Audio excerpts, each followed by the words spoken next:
Sepertinya kamu pasti mengalami berbagai pertemuan aneh yang memungkinkanmu untuk mereformasi tubuhmu secara signifikan. Ini karena keberuntunganmu, ucap Chu Yueli sedikit mengangguk. Mulai sekarang, aku yakin King Yue akan lebih lega. Tapi, aku harap kamu tidak akan melupakan status murid Frozen Cloud Asgard, dan terlebih lagi, tidak akan melupakan mengapa Frozen Cloud Asgard mengizinkan pernikahannya denganmu. Aku tidak ingin kamu memendam niat apapun yang seharusnya tidak kamu miliki hanya karena kamu tidak lagi melumpuhkan pembuluh darah yang dalam. Yun Ce tersenyum acuh tak acuh dan berkata, senior harusnya tenang. Sehubungan dengan King Yue, Junior hanya memiliki kekaguman dan rasa terima kasih yang tidak terbatas. Junior pasti tidak akan melakukan apapun yang akan membuat dia tidak nyaman. Meskipun kata-kata itu dimaksudkan untuk menghadapi Chu Yueli, namun di balik punggungnya, kata-kata itu sebenarnya memiliki arti kedua, untuk tidak pernah menyusahkannya, apakah dia akan direpotkan atau tidak, Chu Yueli melirik Chu Yue-chan. Dia tahu bahwa Chu Yue-chan memiliki sifat menyendiri dan tidak suka bersosialisasi dengan orang lain. Dia segera berkata, ayo pergi. Yuanba, jaga dirimu dan ayah baik-baik. Ucap Xia King Yue memberitahu Xia Yuanba dengan suara lembut. Sepasang mata indah menyapu wajah Yun Ce dan kemudian berbalik untuk pergi bersama Chu Yue-chan dan Chu Yueli. Oh, Kak, masih banyak hal yang ingin kukatakan padamu. Ucap Xia Yuanba dengan suara yang dalam. Yun Ce menahan Xia Yuanba yang berusaha mengejar adiknya dan menggelengkan kepalanya. Sudah cukup Yuanba, jangan pergi ke sana. Pada hari dia menjadi murid Frozen Cloud Asgard, dia tidak bisa lagi dianggap sebagai anggota keluarga Xia. Bahkan setelah murid-murid Frozen Cloud Asgard meninggal, tubuh mereka tetap berada di dalam Asgard selamanya. Xia Yuanba menganggukkan kepalanya. Tidak ada yang tahu apakah dia benar-benar mengerti. Bibirnya melengkung tertawa, tidak masalah. Setidaknya kakak ipar masih di sini. Saat kakak pergi ke sana selama 2 tahun, kamu sudah menjadi sangat kuat. Dia pasti akan sangat senang. Yun Ce tiba-tiba terdiam untuk waktu yang lama karena hati besar Xia Yuanba. Saya mendengar bahwa yang memimpin tim Frozen Cloud Asgard kali ini adalah peri kaca beku, Chu Yueli, dan peri kecantikan beku, Chu Yue-chan, yang sudah lama tidak tampil di depan umum. Orang yang berada di sisi Chu Yueli adalah Chu Yue-chan yang menarik jiwa dan mengganggu impian para pemuda tampan dan luar biasa yang tak terhitung jumlahnya di masa lalu. Ucap Chang Yue berjalan mendekat dan berkata lagi, sayang sekali dia mengenakan cadar. Aku benar-benar ingin melihat betapa cantiknya, kecantikan nomor 1 Blue Wind, yang ayahku telah bicarakan selama separuh hidupnya. Namun ini aneh. Dikabarkan bahwa dia biasanya tinggal di Frozen Cloud Asgard, dan tidak pernah pergi selama beberapa tahun atau bahkan beberapa dekade hingga saat ini. Lebih sulit bagi seseorang untuk bertemu dengannya daripada naik ke langit. Mengapa dia memilih untuk datang ke turnamen peringkat khusus ini? Ucap Chang Yue tampak bingung. Mungkin Frozen Cloud Asgard terlalu membosankan untuk waktu yang terlalu lama sehingga dia keluar untuk mencari udara segar. Ucap Yun Ce menghela nafas pelan di dalam hatinya. Tapi aku masih merasa bahwa Chu Yue-chan sepertinya mencuri pandang ke arahmu. Ucap Chang Yue tiba-tiba berseru. Mencuri pandangan, ke arahku. Ucap Yun Ce mulutnya terbuka lebar, dia jelas-jelas hanya berdiri di sana tanpa bergerak. Bagaimana kamu tahu kalau dia mencuri pandang ke arahku? Kepala kecil Chang Yue kaget. Setelah memikirkannya sejenak, dengan wajah yang sangat serius, dia menjawab, intuisi seorang wanita. Yun Ce terdiam. Saat ini, pada hari kedua dan ketiga, putaran pertama turnamen ranking Blue Wind dilanjutkan. Di babak pertama penyisihan grup ini, Yun Ce memang cukup beruntung. Dalam kelompok yang terdiri dari 50 orang, tidak hanya tidak ada murid dari 4 sekte utama, praktisi terkuat hanya berada di tingkat kelima dari alam Profound Roh. Tapi dari 6 murid yang berada di alam Profound Roh tingkat kelima, dia bahkan tidak bertemu satupun. Dalam 3 hari, dia bertarung dalam 12 pertarungan dan ahli terkuat yang dia temui hanya berada di level keempat dari alam Profound Roh, dengan 12 kemenangan beruntunnya yang tak terkalahkan, dia masuk dalam peringkat 300 teratas, memasuki babak kedua pertandingan penyisihan grup. Hasil ini cukup membuat siapapun melepaskan kacamatanya. Di sisi lain, tanpa ketegangan apapun, Xia King Yue dan Ling Yun juga mampu menyelesaikan babak pertama babak grup dengan rekor tak terkalahkan. Dari 12 ronde mereka, sekitar setengah lawan mereka menyerah tanpa perlawanan. Efisiensinya sangat tinggi. Setelah babak pertama babak penyisihan grup berakhir, Xia Yuanba mengepalkan tinjunya dan bersorak. Chang Yue berseri-seri, dan Qin Wuxiang tidak bisa menahan senyumnya lagi. Meskipun dia yakin bahwa Yun Ce bisa lolos ke babak kedua babak penyisihan grup, ketika hal itu akhirnya terjadi, dia masih tidak dapat mengendalikan emosinya. Karena ini adalah pertama kalinya para murid yang mewakili keluarga Kekaisaran Blue Wind masuk ke peringkat 300 teratas. Saya akan segera mengirimkan kabar kepada Kaisar. Dia akan sangat senang menerima kabar ini.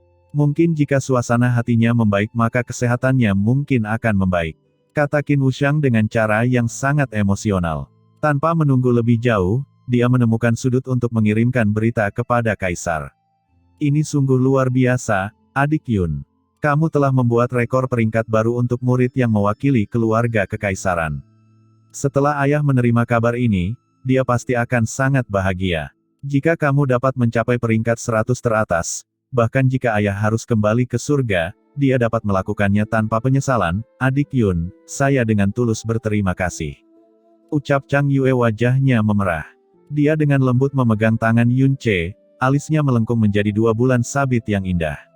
Yun Ce hendak mengatakan sesuatu ketika dia tiba-tiba merasakan niat membunuh yang samar-samar terlihat di wajahnya. Dengan senyuman yang tidak hilang dari wajahnya, dia menggenggam tangan Chang Yue dan dengan lembut berkata, "Kalau begitu, kakak senior, bagaimana kamu ingin memberi hadiah padaku?" "Ah, hadiah apa yang kamu inginkan?" ucap Chang Yue mengedipkan mata indahnya. "Aku ingin kakak senior menciumku," ucap Yun Ce sedikit memalingkan wajahnya dan tersenyum. "Ah, di sini," ucap Chang Yue melihat sekeliling ke 4 arah dan warna merah jambu menyebar di wajahnya yang sangat cantik. Bibirnya sedikit mengerut. Dia tiba-tiba bergerak maju, meninggalkan ciuman singkat di wajah Yun Ce, dan kemudian segera menundukkan kepalanya dengan jantung berdebar kencang. Tidak jauh dari situ, Fen Juecheng sedang melihat Yun Ce dan Chang Yue. Dari tangannya terdengar suara retakan. Sandaran tangan kedua kursinya patah karena amarahnya. "Kak, ada apa?" Setelah mendengar suara ini, Fen Juebi menoleh untuk bertanya. Daging di wajah Fen Juecheng mengejang. Wajahnya, yang awalnya tampan, kini memiliki aura jahat yang menyebar ke seluruh penjuru. Matanya dipenuhi dengan racun yang mengejutkan. "Aku akan memotong bajingan kecil ini, menjadi, hingga, ribuan keping." Pada hari keempat turnamen pemeringkatan Blue Wind, babak kedua babak grup resmi dimulai. Arena Wacana Pedang nomor 7, pertandingan. Pertama, Yun Ce dari keluarga Kekaisaran Blue Wind, versus Lei Zentian dari Paviliun Petir Halilintar. Pertarungan di 30 arena Wacana Pedang berlangsung pada waktu yang sama. Lawan pertama Yun Ce sudah berdiri di depannya. Dengan tubuh yang sangat kekar, dia baru berusia 20 tahun tetapi tampak seperti pria berusia 40 tahun yang hebat. Senjata di tangannya adalah 2 palu bundar besar. Yun Ce yang melaju ke babak kedua babak grup dengan rekor tak terkalahkan tentu saja menarik lebih banyak perhatian. Melihat lawan berikutnya, hati semua orang memiliki gagasan yang persis sama. Kali ini, Yun Ce pasti akan kalah. Dia bisa mengalahkan lawan di alam profound roh tingkat ketiga dan keempat, tapi tidak peduli seberapa kuatnya dia, pasti ada batasnya, dan Lei Zentian ini adalah tuan muda Paviliun Petir Halilintar dari jangkauan barat laut wilayah Sentakan Perkasa. Kekuatannya berada pada tingkat ke-6 dari alam profound roh. Palu petir kembar yang dia pegang di tangannya cukup untuk menghancurkan batu besar menjadi potongan-potongan kecil. Jika dihantamkan ke kepala seseorang, itu akan langsung mengubahnya menjadi bubur kertas. "Adik Yun, lakukan yang terbaik." Chang Yue mencengkeram ujung roknya dengan kedua tangan dan bergumam dengan gugup. Melihat lawannya adalah Yun Ce, Lei Zentian tampak terkejut sesaat, lalu mulai tertawa terbahak-bahak. "Aku tidak menyangka lawan pertamaku hari ini sebenarnya adalah kamu, bocah nakal. Sepertinya kuda hitam besar ini akan segera menjadi kuda mati. Tunjukkan senjatamu," ucap Lei Zentian dengan dingin. "Maka itu akan tergantung pada apakah kamu memiliki kemampuan," ucap Yun Ce dengan acuh tak acuh. Jika lawan yang mengatakan itu beberapa level lebih tinggi darinya, Lei Zentian akan baik-baik saja dengan itu. Namun, orang yang mengatakan ini adalah seseorang yang hanya berada di alam profound sejati. Tidak diragukan lagi, dia langsung marah. Tanpa berkata apa-apa lagi, dia mengayunkan palu kembarnya, menciptakan dua gelombang angin kencang dan tidak normal yang menyerang langsung ke arah dada Yunche. Palu petir kembar milik Lei Zentian masing-masing berbobot 400 kg, namun di tangannya, palu itu sangat ringan dan gesit, dan deru angin yang dibawa oleh ayunannya sangat dalam dan berat. 6 serangan palu yang sangat dahsyat seluruhnya diblok oleh punggung tangan Yunche.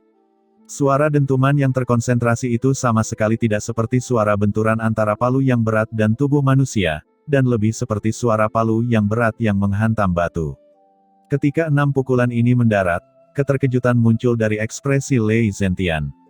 Dengan palu petir kembar yang beratnya total 800 kg, dan menambahkan kekuatan bawaannya yang dalam, itu sebenarnya diblokir terus-menerus oleh tangan kosong lawannya. Dan setelah memblokirnya, jangankan terluka, bahkan tidak ada bekas kemerahan di tangannya. Apakah tubuhnya sebenarnya terbuat dari besi? Saya benar-benar tidak percaya kamu bisa terus memblokir semuanya. Gumam Lei Zentian, tatapannya menjadi gelap. Energi dalam di seluruh tubuhnya mulai mengalir dengan liar dan seperti roda api yang berkobar, tubuhnya mulai berputar dengan kecepatan tinggi. Seperti badai dahsyat, dia menghantamkan palu petir kembarnya ke arah Yunche, dengan masing-masing serangan lebih dahsyat dari serangan sebelumnya. Dalam beberapa saat, puluhan serangan palu gila telah mendarat, namun, masih belum ada satupun yang menodai pakaian Yunche, semuanya terhalang oleh punggung tangan dan pergelangan tangannya. Semakin Lei Zentian menyerang, dia menjadi semakin terkejut. Akhirnya, dengan suara gemuruh yang besar, seni profound sekte miliknya meledak seketika. Petir bergemuruh. Palu petir kembar tiba-tiba hancur pada saat yang sama dengan tekanan yang jauh lebih kuat dari sebelumnya beberapa kali. Yunche mengerutkan kening. Dia tidak menerima serangan secara langsung, malah mundur sejauh 3 panjang tubuhnya. Saat kedua palu menghantam udara kosong, tiba-tiba keduanya saling bertabrakan. Sambaran petir yang mengandung konsentrasi energi petir yang kuat tiba-tiba dilepaskan, langsung menuju ke sisi Yunche. Dengan pekikan yang memekakkan telinga, sambaran petir meledak saat menyentuh lantai, menyebabkan sebagian besar lantai berubah menjadi hitam pekat. Adapun Yunche, dia sudah melompat jauh ke belakang. Ketika dia mendarat, dengan ayunan tangannya, dia memegang pedang kolosal di depannya dengan kedua tangannya. Untuk pertama kalinya di turnamen ranking, dia akhirnya memperlihatkan pedang beratnya. Persetan, pedang yang besar sekali. Jadi itu senjatanya. Apakah itu pedang berat yang legendaris? Dia sebenarnya menggunakan pedang berat sebagai senjatanya. Bisakah dia mengayunkannya? Saat Yunche mengeluarkan pedangnya yang berat, hal itu menimbulkan gelombang besar keheranan dan suara-suara berbisik. Di arena wacana pedang, ekspresi Lei Zentian bergetar, karena dia menyadari bahwa saat Yunche memegang pedang beratnya, dia telah berubah menjadi orang yang sama sekali berbeda. Pedang berat berukuran terlalu besar, tidak peduli berat atau ukurannya, mereka sangat sulit untuk digunakan. Namun, saat Yunche memegang pedang sebesar itu di tangannya, pedang itu terlihat sangat pas, dan bahkan tidak ada sedikit pun kekoordinasian, seolah-olah pedang itu dilahirkan hanya untuknya, membentuk satu kesatuan dengan Yunche. Itu tidak dipegang oleh tangannya, melainkan tumbuh dari tangannya, dan merupakan bagian dari tubuhnya. Dengan karakteristik pedang yang berat itu, bahkan jika dia jenius, dia setidaknya membutuhkan ratusan tahun untuk mencapai alam setinggi ini. Saat dia memikirkan hal ini, punggung Lei Zentian basah oleh lebih banyak keringat. "Terima pukulanku," ucap Yunche memegang pedang beratnya secara horizontal dan dengan sekejap tubuhnya, dia langsung menutup jarak sejauh 15 meter. Lei Zentian dengan cepat sadar kembali. Dengan raungan yang keras, dia menuangkan seluruh kekuatannya ke dalam kedua lengannya. Menerima serangan langsung, pedang berat di tangannya bergerak sangat cepat sehingga mungkin saja pedang beratnya berukuran besar sementara berat sebenarnya adalah tidak lebih berat dari pedang ringan. Hanya ketika palu petir kembar berselisih dengan pedang kolosal, Lei Zentian menyadari bahwa pemikiran yang ada di benaknya hanyalah imajinasi yang menggelikan. Sebuah kekuatan besar yang luar biasa yang melampaui ekspektasinya datang tepat di depannya, menyebabkan tangan yang dia gunakan untuk memegang kedua palunya mati rasa untuk sesaat. Seolah-olah terhempas oleh badai, tubuhnya terlempar tinggi ke udara. Lei Zentian menghantam penghalang energi dalam di bagian belakang, terjatuh ke tanah, dan dia benar-benar linglung. Ketika dia akhirnya berhasil berdiri, palu petir kembar miliknya telah lama terbang dari tangannya. "Apakah kamu masih ingin bertarung?" ucap Yunche dengan ringan mengetukkan pedangnya yang berat ke tanah. Dengan ujung pedang sebagai titik awal, sebuah celah muncul di lantai yang sangat keras di arena wacana pedang. Jika dia tidak mengeluarkan pedang beratnya, Lei Zentian masih bisa melawannya, namun, saat dia memegang pedang beratnya, Lei Zentian berubah menjadi makanan ternak. Dapat dikatakan bahwa, jika dibandingkan dengan keadaannya yang tidak bersenjata, kekuatan tempur Yun Ce yang menggunakan pedang beratnya berada di ranah yang sama sekali berbeda. Mengingat kekuatan dahsyat yang dia tunjukkan sebelumnya, meskipun Lei Zentian tidak menerima cedera berarti, dia tidak lagi memiliki keberanian untuk melanjutkan pertempuran. Sambil membungkuk, dia berkata dengan lembut, "Aku mengaku kalah, karena kamu mampu menggunakan pedang berat yang aku tidak mampu melakukannya bahkan setelah bekerja keras untuk melakukannya, aku sangat yakin akan kekalahanku." Lei Zentian mengaku kalah, Yun Ce dari keluarga Kekaisaran Blue Wind menang. Orang-orang yang memperhatikan pertandingan ini, yang menunggu Yun Ce kalah telak, sekali lagi benar-benar tercengang. Bahkan Lei Zentian, sebenarnya telah kalah di tangan seorang murid dari keluarga Kekaisaran Blue Wind yang hanya memiliki kekuatan di tingkat ke-10 dari alam profound sejati. Hasil seperti ini, hanya bisa digambarkan, luar biasa. Dalam pertandingan kedua Yun Ce, lawannya adalah seorang praktisi pengguna tombak dengan kekuatan di alam profound roh tingkat kelima. Kali ini, Yun Ce mengayunkan pedangnya yang berat saat pertandingan dimulai, dan setelah 3 kali serangan, tombak lawannya terlempar, dan lawannya juga terlempar setelah serangan keempat. Yun Ce dari keluarga Kekaisaran Blue Wind menang. Pertandingan ketiga, Yun Ce dari keluarga Kekaisaran Blue Wind menang. Pertandingan keempat, Yun Ce dari keluarga Kekaisaran Blue Wind menang. Pertandingan kelima, pertandingan keenam, pertandingan ketujuh, pertandingan kedelapan. Pertandingan Yun Ce mulai mendapat lebih banyak perhatian di setiap pertandingan berikutnya, sampai pada titik ketika, saat dia melangkah ke arena wacana pedang, bahkan jika murid dari 4 sekte utama berkompetisi di arena wacana pedang yang lain, banyak mata yang akan segera beralih ke arena wacana pedang miliknya. Setiap kali setiap pertandingan dimulai, semua orang akan berpikir bahwa dia pasti akan kalah dalam pertandingan itu. Tetapi dia tetap menang, semua orang kemudian mulai merasa ingin menonton pertandingan yang dia kalahkan, tetapi mereka tetap kecewa. Di babak pertama babak grup, Yun Ce memperoleh kemenangan lengkap di semua 12 pertandingan. Bahkan selama putaran kedua babak grup, seiring berlalunya pertandingan, ia masih memperoleh kemenangan di setiap pertandingan, tidak memberi mereka kesempatan untuk melihat satu pun kekalahan. Saat Yun Ce mengumpulkan kemenangan, ekspresi Qin Wuxiang menjadi semakin gelisah juga. Ketika Yun Ce memenangkan pertandingannya yang ke-10, dia sangat gelisah sehingga dia berdiri dari tempat duduknya dan sejenak menangis, karena dengan 10 kemenangan ini, bahkan jika dia kalah dalam 5 pertandingan yang tersisa, itu masih cukup untuk membuat dia menempati peringkat 100 teratas dalam peringkat individu. Peringkat grup keluarga Kekaisaran Blue Wind, bahkan mungkin langsung masuk 50 besar juga. Hal ini tidak hanya mematahkan sejarah keluarga Kekaisaran Blue Wind yang tidak pernah masuk dalam peringkat 100 besar turnamen peringkat, bahkan merupakan sebuah terobosan besar.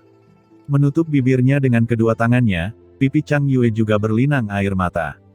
Dia menatap Yun Ce yang sedang berjalan di arena wacana pedang. Penglihatannya menjadi semakin kabur, dan dia bergumam dalam hatinya, "Ayah, apakah kamu melihat ini? Adik Yun telah membawa kita ke peringkat 100 teratas, ayah, impian Anda benar-benar telah terwujud." Dengan satu pelampiasan frustrasi ini, keluarga Kekaisaran Blue Wind kita tidak akan lagi diejek oleh orang lain, ayah, apakah kamu melihat ini? Di mana ada orang-orang yang bahagia, tentu saja ada juga orang-orang yang marah. Di area tempat duduk klan surga terbakar, ekspresi Fen Juecheng cemberut dan paru-parunya hampir meledak karena amarah. "Kak, kamu sama sekali tidak perlu marah pada sosok sekecil itu," ucap Fen Juebi berkata perlahan. "Agar dia bisa menang sampai sekarang, saya hanya bisa mengatakan bahwa keberuntungannya terlalu besar.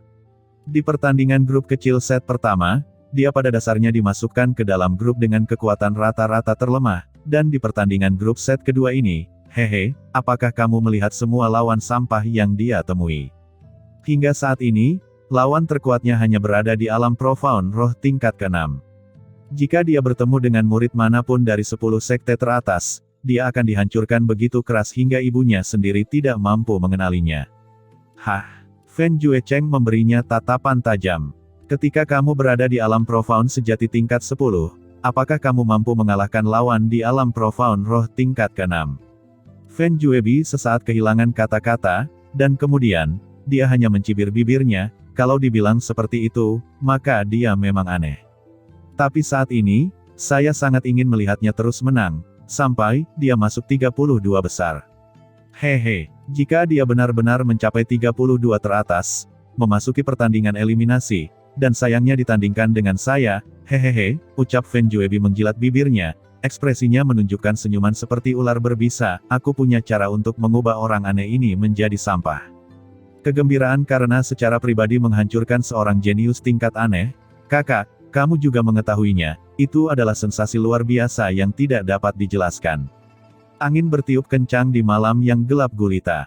Cahaya bulan redup dan bintang-bintang jarang, ini adalah waktu yang tepat untuk menyelinap diam-diam. Ah tidak, untuk merangkak malam secara diam-diam. Besok adalah hari terakhir babak kedua penyisihan grup. Yun Che, yang memenangkan 10 dari 10 pertandingan, telah mengamankan peringkatnya di 100 teratas. Yun Che sendiri bahkan tidak menganggapnya sebagai sesuatu yang istimewa, namun Qin Wuxiang sangat gembira, dan mulutnya yang tertawa belum tertutup dari sore hingga malam hari. Tentu saja, Chang Yue juga sangat senang, dan ketika seorang wanita cantik senang, secara alami akan lebih mudah untuk mengambil tindakan. Mungkin, dia akan jatuh cinta padanya malam ini. Saat dia memikirkan hal ini, Yun Che langsung tertawa cabul. Saat dia melompat dari tempat tidur dan hendak menuju kamar Chang Yue, pintu kamarnya tiba-tiba diketuk, dan suara Xia Yuanba terdengar dari luar, kakak ipar, apakah kamu sudah tidur? Waktunya belum terlalu larut, tapi di luar sudah sangat sepi. Agar tidak mengganggunya, Qin Wuxiang dan Xia Yuanba tidak akan pernah mengunjunginya di malam hari, kecuali ada masalah mendesak. Yun Che berjalan untuk membuka pintu, Yuanba, ada apa? Oh, kakak itu baru saja datang lebih awal, dan ingin aku memberikan benda ini padamu. Ucap Xia Yuanba mengeluarkan cincin spasial kecil, dan memberikannya kepada Yun Che. Adikmu, King Yue datang lebih awal, ucap Yun Che mengambil cincin itu dan berkata dengan nada terkejut. Xia Yuanba mengangguk, kakak berkata bahwa kamu sebenarnya tidak memerlukan barang-barang ini lagi, tetapi barang-barang itu juga tidak berguna untuk dibawa-bawa, dan tetap ingin aku meneruskannya kepadamu. Yun Che mengangkat cincin itu, dan membuka penglihatan batinnya, di dalam cincin spasial yang luas, hanya ada 3 hal. Inti profound. Auranya kental dan kaya, itu jelas merupakan inti profound dari binatang profound bumi.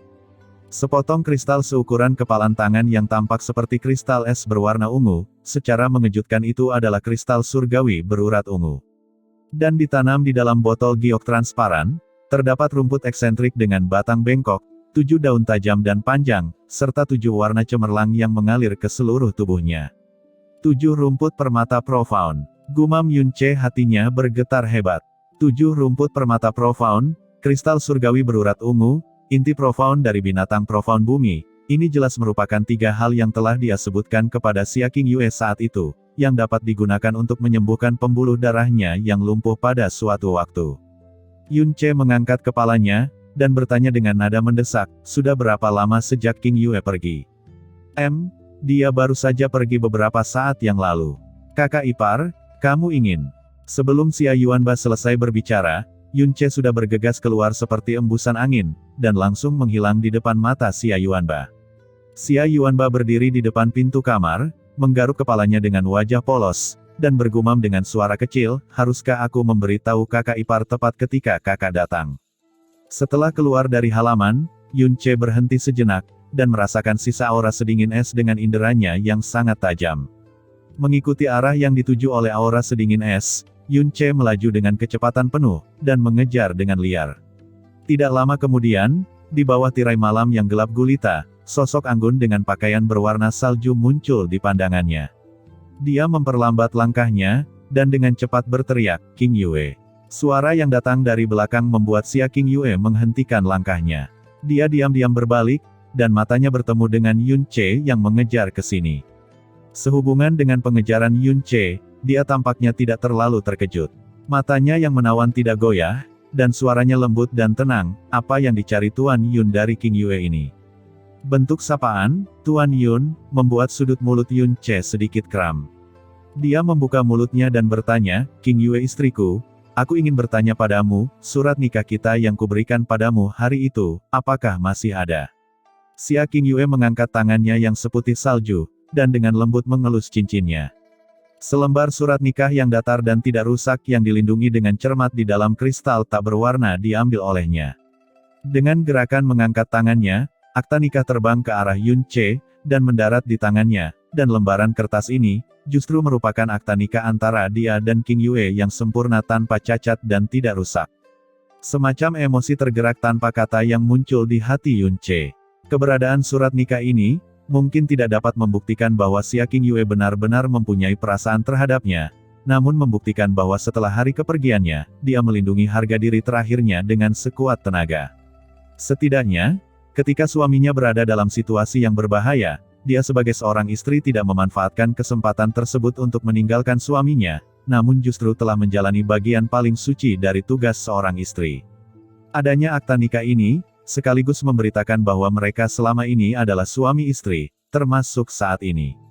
Waktu itu, Anda tidak punya kuasa untuk melindungi akta nikah ini, jadi Anda menyerahkannya kepada saya. Sekarang, saya yakin Anda sudah memiliki kekuatan untuk melindunginya, jadi itu harus dikembalikan kepada Anda, ucap Xia King Yue berkata dengan suara ringan. Lalu, apakah kamu ingat apa yang aku katakan saat aku memberikan akta nikah kepadamu?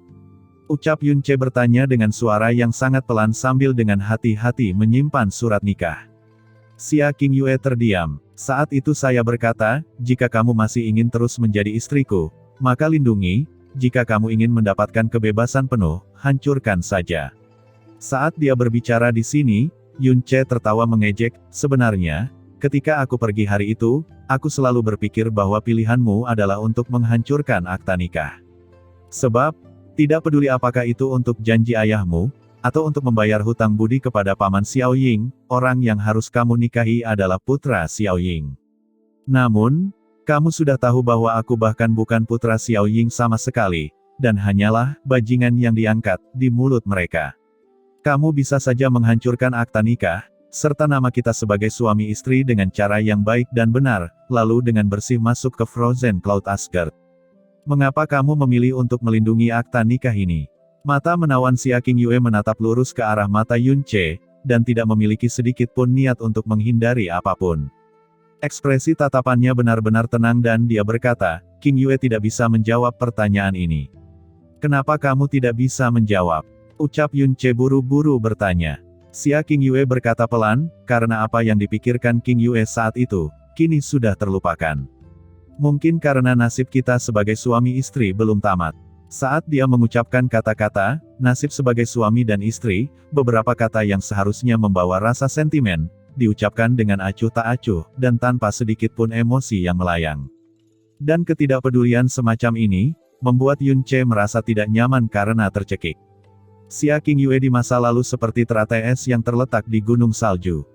Meskipun dia saat itu cacat dan tidak penting, dia masih memiliki niat yang tak henti-hentinya untuk menyelidiki dan menggoda, serta keinginan untuk menaklukkan dan mencabutnya. Jika bukan karena kejadian tak terduga yang terjadi setelahnya, jika diberi waktu yang cukup, dia sangat yakin bahwa dia akan berhasil jika mereka berada di bawah satu atap siang dan malam. Tapi Xia King Yue sekarang, memberinya perasaan yang sebanding dengan bulan terang yang tergantung di atas langit biru, masih sempurna seperti biasa, tapi sudah sangat jauh darinya, sampai pada titik yang mustahil dijangkau. Ah, tempat Frozen Cloud Asgard ini, sungguh berbahaya.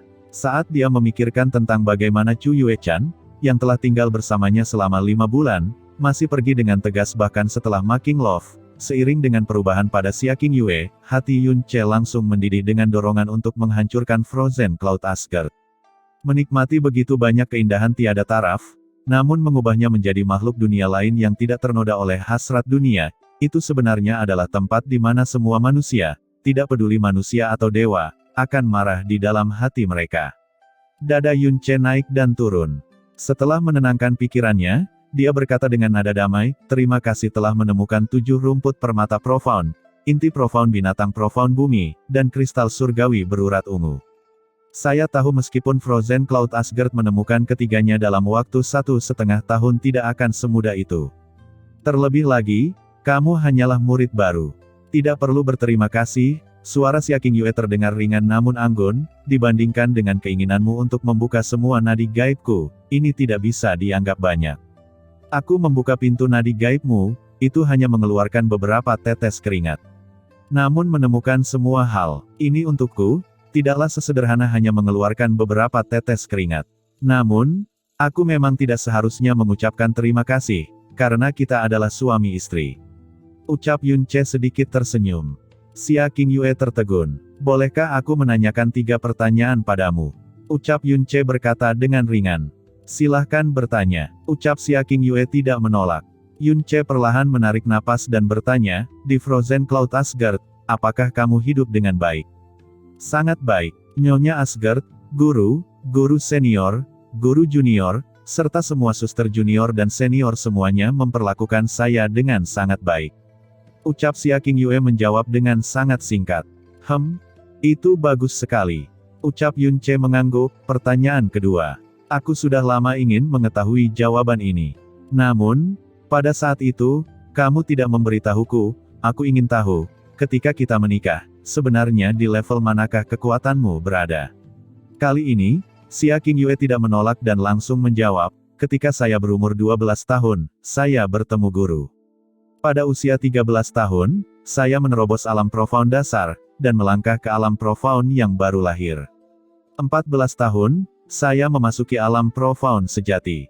Setelah menikah denganmu pada usia 16 tahun, saya berada di puncak alam profound sejati, sama sepertimu saat ini. Yunce terdiam untuk waktu yang lama dengan hanya keterkejutan di hatinya.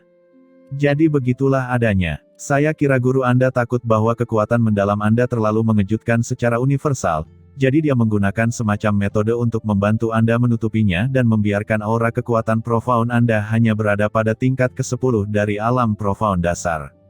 Ini benar bukan? Xia Qingyue sedikit mengangguk. Pertanyaan ketiga. Ucap Yunce menatap lurus ke arah Xia Qingyue dengan sedikit ketegasan dalam tatapannya, aku ingin tahu, selama ini kamu berada di Frozen Cloud Asgard, pernahkah kamu, sesekali, memikirkan tentang aku? Xia Qingyue terdiam. Setelah beberapa saat, dia berbalik dan dengan lembut berkata, ini sudah larut.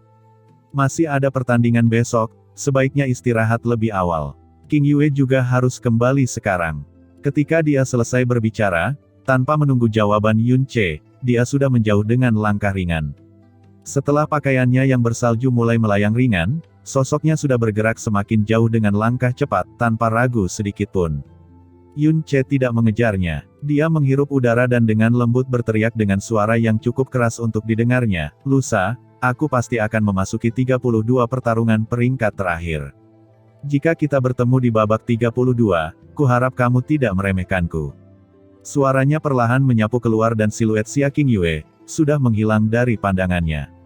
Hari ke-6 turnamen pemeringkatan Blue Wind, yang juga merupakan hari terakhir babak kedua babak penyisihan grup. Fokus sebagian besar tatapan masih tertuju pada pertandingan Yunce. Semua orang ingin melihat seberapa jauh orang dengan kekuatan paling dalam di antara banyak murid ini, yang merupakan kuda hitam super tingkat aneh, bisa melaju di turnamen peringkat ini. Sejak 10 kemenangan berturut-turut kemarin di babak kedua babak grup, kemenangan Yunce di babak penyisihan grup tidak berhenti, melainkan terus berlanjut setelah setiap pertandingan dalam setiap teriakan kaget. Pertandingan ke-11, Yunce dari keluarga Kekaisaran Blue Wind menang.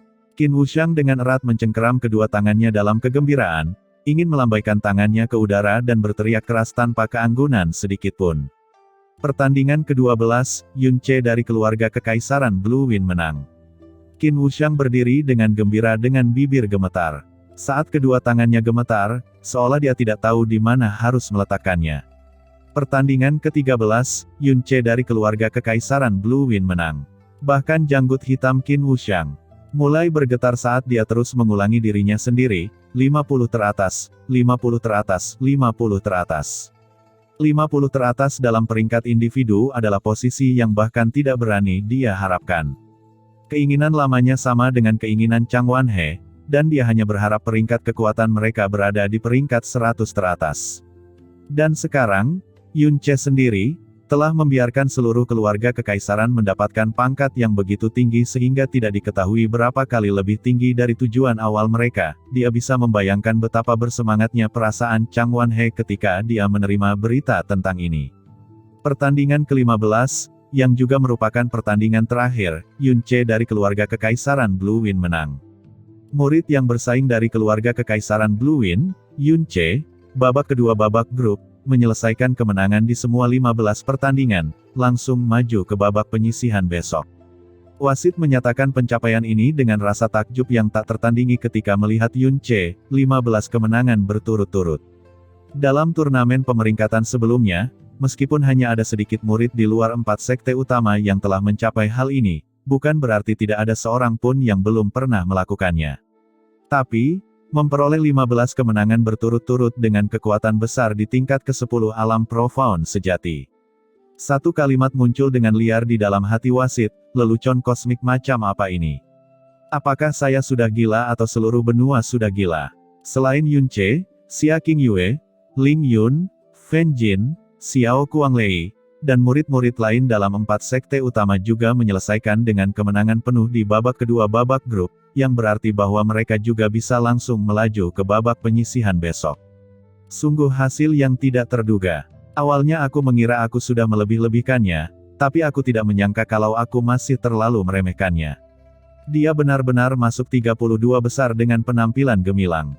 Bagi alam profound sejati untuk memperoleh pencapaian seperti itu adalah preseden sejarah yang pertama, dan juga merupakan sesuatu yang pada dasarnya tidak mungkin terjadi lagi di masa depan. Gumam Ling Yuefeng meratap dengan tulus, dia melihat Yun Che berjalan menyusuri arena wacana pedang Ge setelah 15 kemenangan berturut-turut. Keesokan paginya, saat langit baru saja bersinar, arena wacana pedang di Villa Pedang Surgawi sudah ramai. Acara terakhir turnamen pemeringkatan Blue Wind, babak 32, akhirnya dimulai. Sebuah batu besar yang sangat besar untuk sementara didirikan di tengah arena wacana pedang utama, dan nama dari 32 orang yang telah memasuki babak 32, serta sekte mereka berdua ditampilkan di atas. Di antara 32 nama ini, 12 murid dari 4 sekte utama semuanya hadir tanpa kecuali. Aku tidak pernah berpikir bahkan dalam mimpiku, bahwa suatu hari nanti nama keluarga kekaisaran Blue Wind kita akan benar-benar muncul di sana.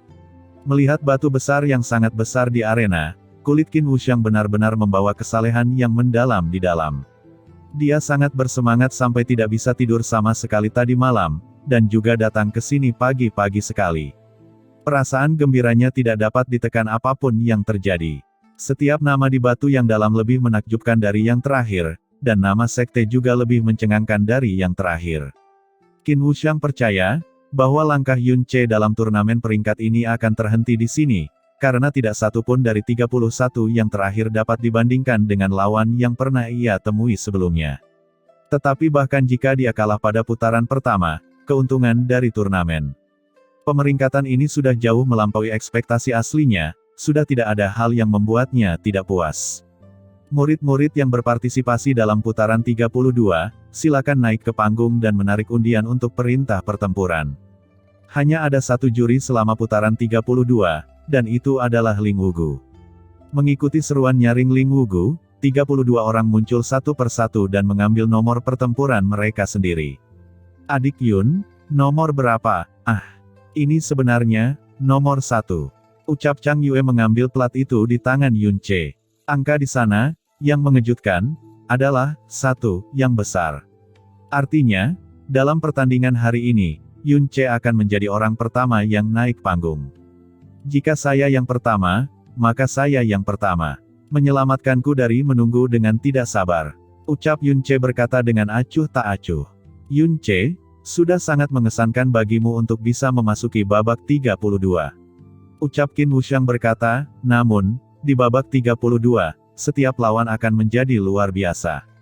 Terutama murid 4 sekte utama, Anda belum pernah bertemu mereka sebelumnya, dan sama sekali tidak mengetahui betapa mengerikannya mereka. Jadi, dalam pertandingan hari ini, jika Anda merasa tidak bisa menang, tidak ada salahnya untuk menyerah lebih awal. Anda telah menciptakan keajaiban yang mengejutkan seluruh penonton, jadi sebaiknya Anda tidak mencoba memamerkan diri sendiri. Jika tidak, Akan buruk jika Anda menerima cedera berbahaya dari lawan. Sudah cukup bagi Anda untuk mencapai sini di turnamen peringkat tahun ini. Turnamen peringkat berikutnya, akan menjadi panggungmu yang sebenarnya. Yun Ce mengangguk, kepala istana Qin, tenanglah.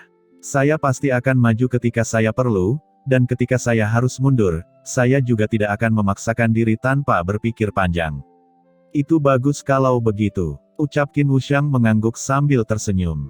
Mencengkeram plat nomornya sendiri sambil melihat ke arah arena raksasa di depannya di bawah deretan tatapan dengan niat yang berbeda-beda, Yun Ce benar-benar merasa bahwa putaran saat ini di turnamen peringkat, sama sekali bukan garis finish yang Qin Wuxiang telah mengungkapkan. Sebaliknya, itu adalah awal yang sebenarnya. Setelah 32 orang yang tersisa memilih nomor mereka, urutan pertempuran mereka muncul di batu yang sangat besar. Begitu perintah tersebut dikeluarkan, langsung menimbulkan perdebatan besar di kalangan penonton. Di arena wacana pedang, batu dalam yang menampilkan urutan pertempuran disimpan oleh Ling Wugu dan berkata dengan lantang, urutan pertempuran dari 32 kontestan telah diputuskan dan pertandingan pertama akan segera dimulai. Para kontestannya adalah, Yun Ce dari keluarga Kekaisaran Blue Wind dan Xiao Nan dari Sekte Xiao. Mohon persiapkan diri Anda dan datanglah ke arena dalam waktu 60 napas. Yun Ce tidak ragu sama sekali. Dia segera berdiri dan berjalan menuju arena wacana pedang. Di belakangnya terdengar sorak-sorai gugup dari Chang Yue dan Xia Yuanba, bagaimanapun juga, yang akan dia hadapi adalah murid dari 4 sekte utama. Naner, ayo, lawan ini seharusnya menjadi kemenangan yang mudah bagimu. Namun, ingat apa yang selalu dikatakan kakek, tidak peduli siapa lawannya, jangan pernah meremehkannya. Ucap Xiao Wuji mengingatkan Xiao Nan. Ya, kakek. Ucap Xiao Nan mengangguk, dia melihat Yun Ce yang sudah berada di atas panggung, Xiao Nan juga berdiri, menarik napas sedikit dan mengangkat dirinya tinggi-tinggi, melompat beberapa puluh meter dan mendarat dengan lembut di arena wacana pedang, berdiri berhadapan dengan Yun Ce. Yun Ce, nama ini, kenapa aku merasa pernah mendengarnya sebelumnya? Melihat keduanya di atas panggung, Xiao Wuji mengerutkan alisnya dan berbicara pada dirinya sendiri. Lawan pertama Xiao Nan sebenarnya adalah kuda hitam yang hanya bisa naik sejauh ini karena keberuntungan. Hehe, sungguh beruntung. Jika dia kehilangan ini, itu akan mempermalukan keluarga. Ucap Xiao Kuanglei bergumam pelan di samping. Di atas panggung, Xiao Nan sudah mengeluarkan senjatanya, itu adalah pedang giok yang memancarkan cahaya sejuk. Pedang giok itu disebut pedang roh angin dan merupakan senjata profound bumi. Dengan pedang di tangannya, dia memberi isyarat kepada Yun Ce, murid sekte Xiao. Xiao Nan, tolong bimbing aku. Yun Ce mengangguk dan mengeluarkan pedang besarnya, murid istana dalam Blue Wind. Yun Ce, tolong bimbing aku, Tetua Ling, tidak perlu menunggu 60 tarikan napas, kita bisa segera mulai. Bagus, ucap Ling Wugu mengangguk, babak 32 besar, pertandingan pertama, mulai. Setelah Ling Wugu selesai berbicara, badai dahsyat dilepaskan dari tubuh Xiao Nan dan pedang roh angin. Badai mengelilingi tubuhnya dan berputar mengelilinginya. Meskipun badainya tidak kuat, namun sangat tajam. Seolah-olah ada banyak pedang menari di sekelilingnya. Bahkan mereka yang duduk jauh dari pusat arena bisa merasakan bentuk ketajaman menakutkan yang tidak bisa dijelaskan di udara. Terlepas dari reaksi penonton, Yun Ce tidak terpengaruh ketika dia melihat Xiao Nan. Baik dia maupun pedangnya tidak bergerak dan sepertinya dia tidak punya niat untuk menyerang lebih dulu. Terima seranganku, tebasan angin ekstrim. Pedang di tangan Xiao Nan menunjuk ke depan, dan seketika, semua badai yang mengelilinginya berubah menjadi siluet beberapa pedang, menyebabkan angin, begitu tajam hingga membuat takut penonton, bertiup ke arah Yun Ce. Kemanapun angin bertiup, ia menghancurkan arena wacana pedang yang kokoh menjadi berkeping-keping. Kekuatan pedang menyebabkan semua orang di arena berteriak kaget. Wow, ilmu pedang yang sangat menakutkan. Ucap Xia Yuanba berkata dengan heran, wajahnya penuh ketakutan. Cepat, menghindar, ucap Chang Yue berteriak dengan gugup. Badai dan siluet pedang menyerang secara bersamaan tetapi Yun Ce masih tetap diam. Hanya ketika badai dan siluet pedang mendekat, meledakkan rambut dan bajunya dengan keras, barulah dia akhirnya bergerak. 1 detik yang lalu, dia tampak tak tergoyahkan seperti gunung. 1 detik kemudian, dia tiba-tiba tampak seperti gunung berapi yang baru saja meledak. Ke-54 pintu masuk terbuka dan kekuatan besarnya yang mengamuk meledak dengan keras dalam sekejap. Pedang kolosal di tangannya menyambut badai siluet pedang dengan sapuan. Membawa pusaran kekuatan yang sangat besar, itu berbenturan dengan badai siluet pedang. Bentrokan kekerasan yang begitu keras hingga membuat orang ingin menjadi tuli. Satu ayunan dari pedang berat itu sepertinya telah melepaskan seekor naga jahat. Dengan tubuh dan cakarnya yang sangat kuat, ia menyerang badai siluet pedang. Saat bertabrakan, badai siluet pedang yang dilepaskan oleh Xiao Nan hancur selapis demi selapis, dan akhirnya menghilang sama sekali. Namun, kekuatan pedang berat itu tidak menyebar terus, membawa angin kencang yang menerpa tubuh Xiao Nan, menyebabkan dia hampir terjatuh, mundur karena serangan yang mencekik. Apa? Gumam Xiao Nan, kedua tangan dan jiwanya gemetar pada saat yang sama, dan wajahnya menunjukkan rasa tidak percaya yang kuat. Saat menghadapi Yun Ce, dia tidak meremehkannya. Meskipun serangan barusan bukanlah jurus terakhirnya, itu sudah menjadi salah satu skill pedangnya yang terkuat. Saat dia mengeksekusi skill tersebut, dia tidak percaya bahwa Yun Ce bisa menghadapinya secara langsung, dan hanya dengan satu ayunan, dia benar-benar menghentikan serangannya. Dia sebenarnya menerimanya. Apakah Yun Ce ini benar-benar hanya ada di alam profound sejati? Ayunan Xiao Nan ini, biarpun itu aku tidak bisa menerimanya. Ucap orang-orang di sekitarnya hampir mati rasa karena terkejut. Yun Ce tampak seperti monster bagi mereka. Berkali-kali, dia menunjukkan hal yang mustahil di depan mata mereka. Terutama anggota sekte Xiao yang mengetahui serangan itu. Wajah mereka semua menjadi pucat. Yun Ce melangkah maju, mengaktifkan semua kekuatan dalam dirinya, dan mengayunkan pedang berat itu ke depan. Setelah sepersekian detik, badai yang sangat menakutkan terjadi di atas arena. Di tengah badai, Xiao Nan tidak bisa bernapas, dia bahkan tidak bisa membuka matanya. Pedang yang awalnya dia sapu dengan cepat ditarik, karena semua nalurinya mengatakan kepadanya bahwa serangan Yun Ce memiliki kemampuan untuk menghancurkan gunung dan menghancurkan bumi. Jika dia menerima serangan itu secara langsung, dia mungkin akan terluka parah atau lebih buruk lagi, kehilangan nyawanya. Sebelum dia bisa memahami bagaimana seorang praktisi alam profound sejati mampu melakukan serangan menakutkan seperti itu, dia mengumpulkan kekuatannya dan melompat beberapa puluh meter ke udara untuk menghindari badai. Dia berhenti di titik tertinggi di udara, dan tiba-tiba, putaran air seperti riak mengelilinginya. Di belakangnya, siluet elang raksasa berwarna hijau muncul dan dengan bangga melebarkan sayapnya untuk terbang. Xiao Nan terbang ke bawah. Saat dia terbang, seluruh tubuhnya menyatu dengan siluet elang hijau raksasa, dan dia tampak seperti elang perkasa yang turun. Dia mengarahkan pedangnya ke depan. Sambil membawa aura yang sangat tajam, dia menusukkannya ke dada Yun Ce. Pedangnya sangat tajam, dan udaranya seolah terbelah seperti gelombang. Pedang yang datang dari atas sangat tajam, dan dari jarak beberapa puluh meter, Yun Ce merasakan sensasi menakutkan di dadanya telah tertusuk. Namun, dia yang memegang pedang berat, pastinya tidak akan mundur melawan pedang biasa. Dia tetap tidak terpengaruh dan mengayunkan kedua tangannya ke arah pedang di atasnya. Kekuatan pedang yang berat bisa memindahkan gunung dan mengubah lautan. Kemanapun pedang berat itu menunjuk, sedikit distorsi muncul di udara kosong. Serangan pertama Yun Ce langsung dihindari oleh Xiao Nan. Tapi kali ini, dia berada di udara. Bahkan jika dia ingin menghindarinya, itu tidak mungkin. Tapi saat menghadapi serangan mengamuk Yun Ce secara langsung, dia tidak terlihat sedikit pun gugup, dan sinar dingin melintas di matanya. Siluet elang raksasa di belakangnya tiba-tiba melebarkan sayapnya dan cahaya hijau muda terpancar dari pedang roh angin. Badai yang ditimbulkan oleh Yun Ce dipotong oleh Xiao Nan dengan suara robekan yang jelas. Sepertinya aliran sungai langsung terbelah menjadi dua dan tersebar ke kedua sisi. Pedang roh angin yang telah memotong badai membawa aura tajam yang terus berlanjut, menusuk lurus ke arah bahu kiri Yun Ce. Ah! Chang Yue berteriak ketakutan, dan kulitnya langsung memucat. Apa? Teknik pedang macam apa itu? Dia memotong energinya yang dalam. Gumam Qin Wushang ekspresinya memucat. Meski sempat ada kekhawatiran, namun tetap berjalan sesuai rencana. Kemenangan telah diputuskan. Melihat pedang yang menusuk Yun Ce, Xiao Kuangyu dari sekte Xiao tertawa kecil. Dengan tebasan pedangnya, dia membelah ledakan kekuatan Yun Ce. Kemudian, saat dia menusuk ke arah bahu Yun Ce, Sudut bibir Xiaonan sedikit melengkung ke atas, ketajaman pedang ini cukup untuk menembus baja halus. Dia 10.000% yakin saat pukulan ini mendarat, bahu Yun Ce akan mudah tertusuk. Dia merasakan pedang roh anginnya membelah kekuatan yang dihasilkan oleh Yun Ce, membelah energi dalam yang melindungi tubuh dan pakaiannya, dan kemudian, dia menusuk tubuhnya.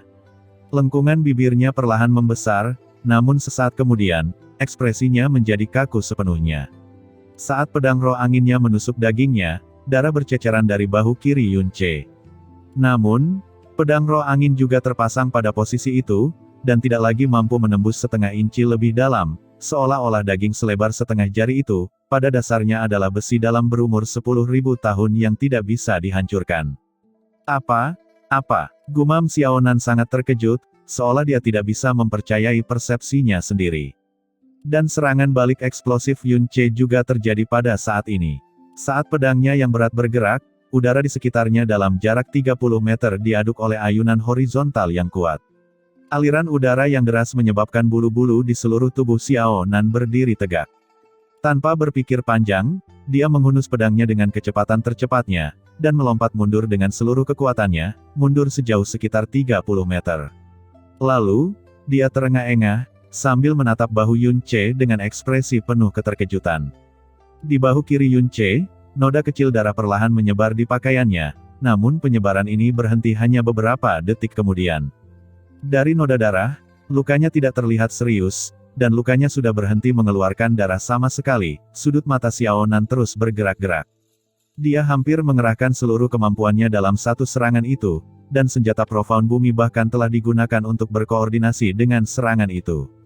Pedang roh angin yang sangat tajam, ketika digunakan untuk menusuk secara langsung, bahkan batu atau baja raksasa, akan dengan mudah ditembus seperti sepotong tahu. Namun, pedang yang sama ini tidak menembus tubuhnya, dan bahkan tulangnya tidak tersentuh, serangannya hanya menyebabkan luka daging yang sederhana.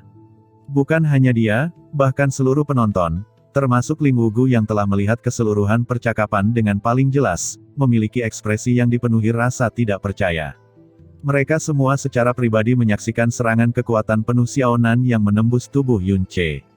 Adapun ketajaman pedang, bahkan jika targetnya adalah untuk melindungi dirinya sendiri dengan pertahanan energi yang mendalam di puncak alam profound roh, masih ada kemungkinan untuk ditembus. Tapi, Yun Ce, yang hanya memiliki kekuatan di alam profound sejati, ternyata hanya menerima luka daging. Apa yang sedang terjadi? Senyuman di wajah Xiao Kuangyun menghilang, dan dia bergumam dengan cemberut. Bukan pedang yang buruk. Gumam Yun Ce menatap luka di bahu kirinya dengan ekspresi tenang, dan berkata dengan nada memuji. Serangan ini, telah memberinya peringatan keras. Salah satu alasan utama mengapa 4 sekte besar dan kuat adalah karena teknik profound yang kuat di sekte mereka. Meskipun Xiaonan sebelum dia ini dianggap paling bawah dalam hal kekuatan di antara murid-murid yang berpartisipasi dari 4 sekte utama, dia pastinya tidak boleh gegabah. Jika bukan karena pertahanan tirani yang dimiliki tubuhnya, jika itu adalah orang lain, orang itu pasti sudah sangat menderita akibat serangan itu. Tanpa berkata apa-apa lagi, Yun Ce melangkah maju dan menebaskan pedangnya. Mengikuti jejak pedang, berat yang menebas, seolah-olah gelombang udara yang dihasilkan diberikan bentuk sebenarnya, ruangnya sedikit terdistorsi dan gelombang udara menyerbu ke arah Xiaonan.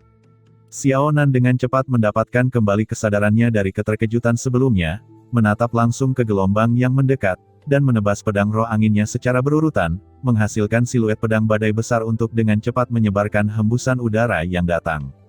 Energi pedang mulai melonjak menuju puncak pedang roh angin, setiap benang energi itu seperti jarum baja tajam yang mampu menembus jauh ke dalam tulang seseorang. Dia melolong panjang, melompat tinggi di udara, dan menusuk ke arah kepala Yun Ce dengan pedangnya. Yun Ce, bagaimanapun, bahkan tidak berusaha untuk mengelak atau menghindari serangan itu, dan hanya menyerang pedang roh angin yang masuk secara langsung dengan ayunan pedangnya. Gelombang udara yang dibawa oleh pedang berat itu benar-benar membawa suara ledakan yang tumpul. Meskipun Xiaonan secara pribadi telah mengalami teror gelombang udara Yun Ce, dia masih sangat ketakutan. Cahaya hijau menyala di tubuhnya, dan dengan putaran cepat tubuhnya, dia menggeser arah serangannya ke kaki Yun Ce. Namun, seperti bayangan yang tidak cair, pedang berat Yun Ce dengan cepat menebas, memaksa Xiao Nan tidak punya pilihan lain selain mundur dengan kekuatan penuh, dan nyaris lolos dari bahaya. Xiao Nan sangat yakin bahwa jika dia tersapu oleh badai angin yang disebabkan oleh pedang berat lawannya, lolos dengan luka berat adalah hal yang paling kecil yang bisa terjadi. Dari serangan mengerikan dari pedang berat itu, Xiao Nan bisa membayangkan betapa beratnya pedang berat itu. Dan, saat memegang pedang sebesar itu, pergerakan penggunanya akan menjadi lambat, dan bukaan serta konsumsi energinya akan sangat besar. Jadi, taktik terbaik untuk melawannya tentu saja adalah menggunakan kecepatan untuk menjatuhkan lawan, dan mencari celah untuk melakukan serangan pasti.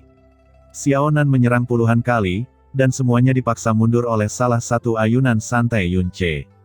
Bukan hanya serangannya yang tidak efektif, Xiao Nan harus mundur berkali-kali dengan lelah, untuk mencegah bahaya menimpa dirinya. Meski kekuatan pedang berat sangat besar, pastinya masih ada kelemahan yang besar juga, bukan?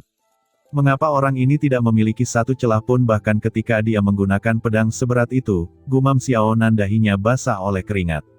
Lalu, dia diam-diam tersenyum dengan gigi terkatup. Serangan tanpa batas elang surgawi.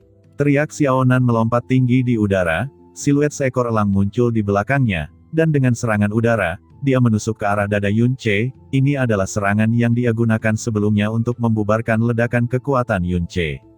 Dalam hatinya, dia tahu dengan sangat jelas, alasan mengapa dia berhasil memberikan pukulan pada Yun Ce pertama kali adalah karena unsur kejutan, dan kedua kalinya tidak akan seefektif yang pertama. Namun, semakin lama dia menghadapi Yun Ce, semakin dia merasakan ketidakberdayaan yang mendalam di hatinya. Yang bisa dia andalkan hanyalah serangan ini. Pedang roh angin membelah udara dan membelah ruang, menimbulkan suara pekikan yang memekakkan telinga saat jatuh. Ini adalah serangan yang bahkan mampu membelah ledakan energi. Karena dia pernah mengalaminya sebelumnya, Yun Ce harus segera menghindarinya, dan melakukan serangan balik dari samping. Namun, Yun Ce masih berdiri di posisi semula tanpa ada niat untuk menjauh. Dia dengan kuat mengangkat pedang kolosal, dan berkata dengan acuh tak acuh, "Kenapa kamu tidak mencoba menghancurkan pukulanku ini?" Dalam serangan ini, Yun Ce menggunakan 60% kekuatannya. Jika menyebut serangan sebelumnya sebagai angin kencang, maka serangan ini benar-benar badai. Dengan kekuatan Xiao Nan, dia mampu menembus angin kencang. Namun, ketika dihadapkan pada badai, tercabik-cabik adalah satu-satunya kesimpulan yang mungkin. Energi dan kekuatan pedang-pedang roh angin benar-benar hilang dalam sekejap, dan suara dengungan yang bergetar dihasilkan oleh bilah pedang tersebut. Ekspresi Xiao Nan memucat. Tubuhnya yang menukik ke bawah tiba-tiba berputar dan berbalik. Dia dengan liar mencurahkan seluruh energi dalam tubuhnya, tapi dia masih tidak dapat sepenuhnya mempertahankan dirinya terhadap kekuatan yang ditimbulkan oleh serangan Yun Ce. Pertahanannya yang dalam melemah sedikit demi sedikit, dan pada akhirnya, itu runtuh sepenuhnya. Kekuatan energi yang belum hilang, meledak ke tubuhnya, dan menyebabkan seluruh tubuhnya bergetar hebat. Xiao Nan mendarat di tanah 30 meter jauhnya. Wajahnya pucat pasi, dan seteguk darah keluar dan perlahan mengalir ke sudut bibirnya. Pada saat ini, seluruh arena berada dalam keheningan total, dan keenam orang dari Sekte Xiao berdiri dengan wajah ketakutan. Yun Ce tidak mengambil kesempatan untuk memberikan pukulan lagi, dan hanya berdiri di posisi semula, dan pada saat ini, semua orang terkejut saat menyadari bahwa, selama seluruh pertandingan ini, kedua kakinya berada di posisi yang sama sepanjang waktu, dan tidak bergerak sedikitpun. Ekspresi Xiao Nan suram dan terengah-engah. Namun, di sisi lain, napas Yun Ce stabil, dan ekspresi tenangnya tidak terputus. Dia sama sekali tidak terlihat lelah sama sekali. Sudut bibir Xiao Nan bergerak, dan pada akhirnya, tangannya masih terkulai ke tanah. "Kamu jauh lebih kuat dari yang kubayangkan, aku mengaku kalah," ucap Xiao Nan berkata dengan sedih. "Kamu juga sedikit lebih kuat dari yang kubayangkan," ucap Yun Ce tersenyum tipis, melirik luka di bahu kirinya. Mendengar kata-kata Yun Ce, Xiao Nan sebenarnya memiliki sedikit perasaan puas di hatinya, dan bahkan kesedihan karena kehilangan tragisnya telah sedikit mereda. Dia mengangkat kepalanya, dan tersenyum pada Yun Ce. Xiao Nan menyerah. Yun Ce dari keluarga Kekaisaran Blue Wind menang, dia akan memasuki babak penyisihan babak 16 besar besok. Saat hasil ini keluar, arena wacana pedang yang sempat hening beberapa saat, kembali digantikan oleh hiruk pikuk. Setiap pasang mata memperhatikan Yun Ce, yang dengan aman berjalan menuruni panggung, sampai mata mereka menjadi vertikal. Adik Nan, jangan sedih. Jika dia tidak memakai baju besi bermutu tinggi, kamu akan menang dengan serangan kedua. Sayangnya, saya termasuk dalam grup 2, jika tidak, saya mungkin bisa membalas dendam untukmu. Ucap Xiao Kuanglei menepuk bahu Xiao Nan dan menghiburnya. Tidak, ucap Xiao Nan menggelengkan kepalanya, dia sama sekali tidak mengenakan baju besi apapun. Dia pada dasarnya memblokir serangan itu sepenuhnya dengan tubuhnya sendiri.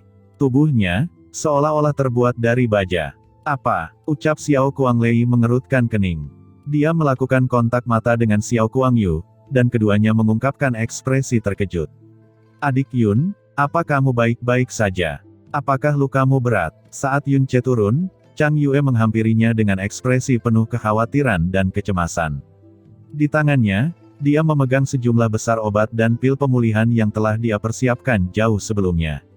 Saya baik-baik saja, ucap Yun Ce tertawa tanpa peduli, ini hanya luka daging, dan pendarahannya sudah berhenti. Tidak perlu diobati dengan obat apapun, akan pulih sepenuhnya sebelum matahari terbenam. Kata-kata ini jelas tidak dilebih-lebihkan oleh Yun Ce. Karena dia telah mencapai tahap kedua jalan hukum kesadaran, luka ringan seperti ini akan pulih hingga tingkat yang cukup hanya dalam beberapa menit. Namun, Chang Yue secara alami tidak akan terbebas dari kekhawatirannya dengan mudah. Pada akhirnya, Yun Ce masih diseret ke samping. Dia dengan hati-hati mengoleskan obat pada lukanya dan membalutnya dengan gulungan perban. Di arena wacana pedang, pertandingan kedua telah dimulai. Kedua pesaing tersebut masing-masing adalah Ling Jie dari Villa Pedang Surgawi dan Mu Xiongyi dari Benteng Guntur Tombak Surgawi. Yang pertama berada di tingkat ke-6 dari alam Profound Roh, sedangkan yang terakhir berada di tingkat ke-8 dari alam Profound Roh. Berdasarkan level Profound saja, yang terakhir adalah murid terkuat di luar 4 sekte utama.